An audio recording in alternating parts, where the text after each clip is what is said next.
കാര്യത്തിലും ചില പക്വതയും നിലപാടുകളും പുലർത്തേണ്ടതുണ്ട്. ശബരിമലയിലെ സ്വർണ്ണപ്പാളിയുമായി ബന്ധപ്പെട്ട വിവാദം അവിടെ എല്ലാം മുമ്പിലുണ്ട്. അപ്പൊ കേരളത്തിലെ പിണറായി വിജയൻ ഗവൺമെന്റിന് സമീപനമുണ്ട്.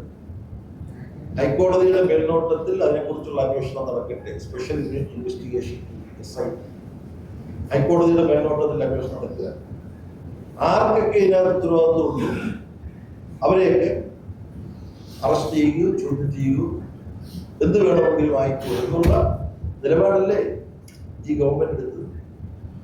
പക്ഷേ ഈ ത്രിതലപഞ്ചായത്ത് തിരഞ്ഞെടുപ്പ് കാലത്ത് എന്താ കേരളത്തിൽ സംഭവിക്കുന്നത്? സഖാക്കള് കള്ളന്മാരാണോ, അയ്യപ്പൻ കൊണ്ടുപോയി സ്വന്തം കൊടുത്തുകൊണ്ടുപോയി എന്നൊരു പാരഡി പാട്ടുണ്ടാക്കിയിട്ട് ഇങ്ങനെ പ്രചരിപ്പിക്കുകയായിരുന്നു. എത്ര ക്ലേശമാണ്, എത്ര നിലവാരശൂന്യമാണ്. വലിയ നിലവാരമുള്ളവരെ പോലെയല്ലേ ഈ UDF-ന്റെയും കോൺഗ്രസിന്റെയും നേതാക്കന്മാരെ സംസാരിക്കുന്നു. സഖാക്കളെല്ലാം കള്ളന്മാരാണ്. സഖാക്കൾ ആരെങ്കിലും കള്ളന്മാരാണെങ്കിൽ അവരുടെ മേൽ വേറെ ആരും നടപടി എടുക്കണമെന്ന് ആവശ്യപ്പെടേണ്ട കാര്യമില്ല. പാർട്ടി നടപടി എടുക്കും. അതാണ് കമ്മ്യൂണിസ്റ്റ് പാർട്ടി. അതാണ് ചരിത്രം. ആ സമയത്താണ് ഇത്തരത്തിൽ പോറ്റിയെ കയറ്റിയത് സഖാക്കളാണ് എന്ന് പറഞ്ഞിട്ടാണ് ആ പാട്ട് പാരഡികാരമായിട്ട് ഇപ്പൊ എന്ത് വേണമെങ്കിലും പറയാം.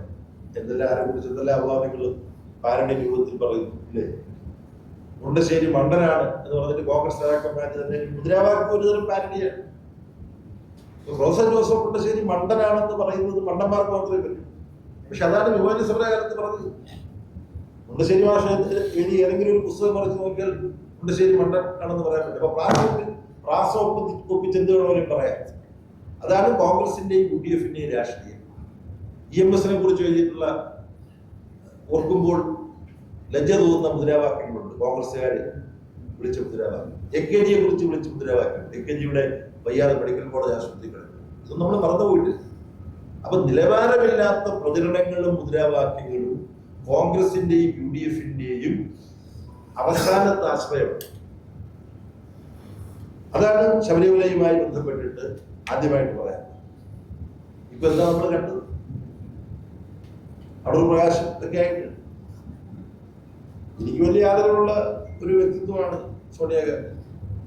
ഡൽഹിയിൽ വെച്ച് പലപ്പോഴും കാണാനും സംസാരിക്കാനും ഇടയായിട്ടുണ്ട് സാമൂഹ്യ ചടങ്ങുകളിൽ. അവരെ കുറ്റപ്പെടുത്താനോ അവർക്ക് നേരെ സംശയത്തിന്റെ വിരൽ ചൂണ്ടാനോ ഒന്നും ഞങ്ങൾ തയ്യാറില്ല. പക്ഷെ പോറ്റിയെ കയറ്റിയ സഖാക്കളാണെന്നുള്ള കള്ള വ്യാജ പാരഡി ഇറക്കി വോട്ട് പിടിച്ച് കുറച്ച് തെരഞ്ഞെടുപ്പിൽ കുറച്ച് മെച്ചമുണ്ടാക്കാൻ പറ്റി. ഇപ്പം പുറത്തു വന്നുകൊണ്ടിരിക്കുന്നത് UDF-ന്റെ ഭരണകാലത്ത് UDF-കാര് നിയോഗിച്ച ദേവസ്വം ബോർഡ് ശബരിമലയുടെ ഉത്തരവാദിത്വം നിർവഹിക്കുന്ന സമയത്താണ് ഈ കുറ്റവാളി എന്ന് ഇപ്പം ആരോപിക്കപ്പെടുന്നത്. ഞങ്ങൾക്ക് പറയാൻ പറ്റും, കോടതി വിധിക്കുന്നവരെ പറയാൻ പറ്റും. ആ വ്യക്തി ഇംപ്രഗ്നബിൾ എന്ന് പറയാവുന്ന ഒരു താമസ സ്ഥലമാണ്. എന്ന് പറഞ്ഞാൽ പിന്നെ അവിടുത്തെ സുരക്ഷാ സംവിധാനം ഭേദിച്ചകത്തേക്ക് കടക്കാൻ പറ്റാത്ത തരത്തിൽ ഒരു കോട്ട പോലെ കാവലുള്ള സംവിധാനമാണ്.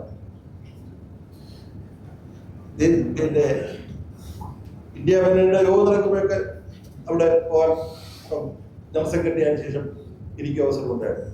അതുപോലുള്ള സ്ഥലങ്ങൾ രാഹുൽ ഗാന്ധിയുടെ സ്ഥലവും സോണിയാഗാന്ധിയുടെ സ്ഥലവും അങ്ങനെയുള്ള സ്ഥലങ്ങളാണ്. അവിടെ പോയിട്ട് എന്ത് അവര് ആവശ്യപ്പെട്ടോ ഉദ്ദേശിക്കുമായിരിക്കില്ല. അങ്ങനെയാണ് ഇപ്പൊ അടൂർ പ്രകാശ് വിശദീകരിക്കുന്നത്. എനിക്കറിഞ്ഞൂടാ മറ്റാരോ ആവശ്യപ്പെട്ടിട്ടത് പിന്നെ പൂജിച്ച പിന്നെ ചരട് കെട്ടി കൊടുക്കാൻ വേണ്ടി പോയപ്പോ എന്നെ കൂടെ വിളിച്ച് ഞാൻ പോയില്ല. ഒരു ഉരുളുകയാണ് കിടന്നത്. ഇതിനകത്തുള്ള പ്രശ്നം ഉത്തരവാദിത്ത ബോധത്തോടു കൂടി വേണം. ആർക്കെതിരായിട്ട് നമ്മൾ ആരോടും അത് ഇവര് മറന്നുപോയി. CPM-വുമായി ബന്ധപ്പെട്ട ചിലർ ഈ കേസിൽ പോലീസുകാരാൽ വിളിക്കപ്പെടുകയും ജയിലിലടയ്ക്കപ്പെടുകയൊക്കെ ചെയ്തിട്ടുണ്ട്. ബാക്കി കുറെ പ്രതികളുണ്ടല്ലോ, കോൺഗ്രസുമായിട്ട് ബന്ധപ്പെട്ടവരാണ്. ഇതുപോലെ പ്രശസ്തരല്ലേ അത്രയും നിങ്ങൾക്കറിയാക്കെ. അതൊന്നും ചർച്ച ചെയ്യുന്നില്ല.